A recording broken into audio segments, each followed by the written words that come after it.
country of Japan today took time to remember the victims of the devastating earthquake and tsunami that took place 2 years ago today.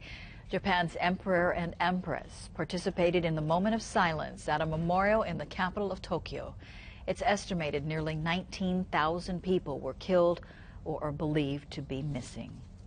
Scientists say that Japan quake was an eye-opener, one that will change how they research quakes, tsunamis, and their effect on Hawaii.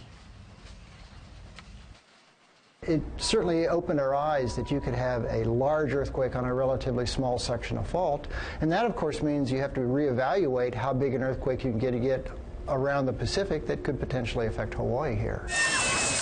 The March 2011 quake produced waves measuring 133 feet in some parts of Japan. The waves went nearly 6 meters inland. It took place only along about a 400-kilometer section of the fault, a much smaller area than any recent large quakes, and it involved a huge 50-meter slip in the plates. 50 meters, 150 feet, that's a lot. That's a huge amount of slip where one side of the fault moves with respect to the other. That had never been seen before.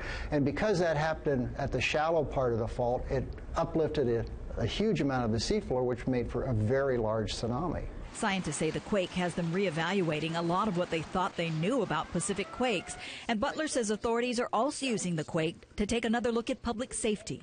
The state is currently reviewing, following the Tohoku event, the inundation zones, and looking very carefully at the possibility of even larger earthquakes than have happened historically. It's a very prudent thing to do, and that's an ongoing effort right now. Butler says we get tsunamis from everywhere around the Pacific, and he says the warning technology is getting better, but there still needs to be more. Their biggest concern, the Aleutian Islands, because we are closest to them. We could do better if we had better warning between here and the Aleutians, for instance, or we had undersea cables with sensors on them.